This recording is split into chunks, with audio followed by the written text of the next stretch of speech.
Здравейте! Получавам доста въпроси относно Каспар, понеже разбирам, че той не изглежда като обикновено коте и защо ви е любопитно. Правя този клип, за да отговоря на всички. Съм сигурна, че ще има хора, които ще се препознаят в този клип. Ако мога да ги накарам да поемат отговорност за действията си следващия път, ще бъде чудесно.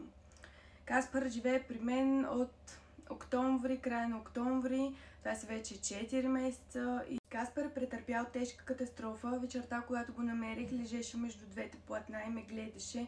Беше в съзнание, но от очите имаше кръвоизлив, черепа беше премазан. Много беше тежко, още не може да се възстанови, вече 4 месеца ходим по доктори, сигурно 6 пъти се опитаха да го зашият, раната се отваря, понеже се получил някакъв дефект на непцето. В главата беше толкова голяма и за съжаление не можахме да спасим очичките, той не вижда, но това вече не е проблем, защото той ще остане при мен, ще живее при мен, ще бъде вътре, няма да е никакъв проблем това. Вече се ориентира. Малко след като го намерих и вече беше хоспитализиран, записах пост във Фейсбук, като прекачих снимките, понеже когато го намерихме се видя домашна котка, той беше доста едър, в смисъл не беше като улично коте. И още същата вечер ми писа едно момиче, което ми каза, че го разпознава. От нея също разбрах, че опашката му липсва, понеже лисица е била откъснала, тя го била лекувала доста време. Също така ми предложи, че в крайна сметка, ако котото се оправи, може да бъде навън, тя могла да му дава храна, но аз просто прецених, че на фона на около 3000 лева, които са се хвърлили за него, от които само 800 са от дарения събрани, прецених, че няма смисъл да рискувам отново неговия живот, плюс това е толкова сладичък. След няколко дни отидохме отново на ветеринар. Това беше момента, в който разбрах, че той е над 10 годинки. Тя му погледна зъбките, установи, че има липсващи такива, че всъщност е доста старичък. И това просто беше момента, в който реших, че това е моето котенце. До ден днешен той все още не може да се храни с нищо твърдо, ходи на ветеринар по няколко пъти седмично, тежко ми е общо взето, но всичко си заслужава, като погледна тази малка мутюнка. Тази малка мутюнка. Каспар е невероятен, просто хора, когато се случи нещо, случва се, на всички се случва, не може да го оставите там да лежи, разбирате ли? Това е живо същество е. Тук някъде ще приложа кадри от вечерта, когато го намерихме, понеже беше неделя, нямаше отворен ветеринар никъде, се наложи да се обадя на човек, който не познавам, просто той, понеже си работи вкъщи човека и имаше възможност да слезе вечерта и просто да извърши първа помощ.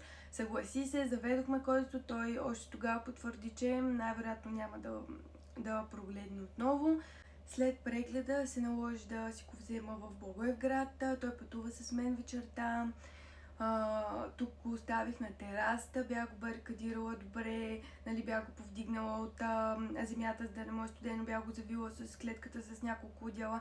Общо взето му направих условия да може да остане отвън, понеже това е улично коте, аз не знам болно ли е, заразно ли е, не мога да го пусна тук вкъщи при Рижо толкова спокойно. И още на другата сутрин не отидох на работа, взех го, отидохме до ветеринарката, тя ми обясни, че не е розово положението никак, че ще е много трудно.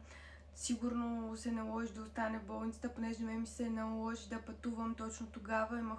Имах планирана екскурзия. Оставих го при ветеринарката на хотел 12 дни някъде. Общо при нея беше сигурно месец в началото. Постоянно беше на системи, тя не искаше веднага да го оперира, понеже главата му беше огромна. Каза, че ако сега го оперира има много голям шанс да не се събуди, защото котето е и възрастно също така. И изчакахме, тока вече позволяваше, се извърши операция, уж всичко беше наред, до момента, в който не се отвори първия шеф. След това втори път го зашихме, веднага се отвори си и втория, трети път го зашихме, отвори си и третия. И сега, понеже отново е отворена раната, но има още конци вътре от лапичката, още се наложи да го изчакаме малко. Много ме е страх, като го храня, понеже то има някаква дупчица отгоре и е много опасно, ако храна попадне натам, към черепа. Не знам, надявам се да не стане нищо. Ще почакам, когато паднат конците, да може пак да бъде опериран и вече мисля да го закарам в София. Няма, въпреки че това ще е доста скъпо, но важното е да се оправим.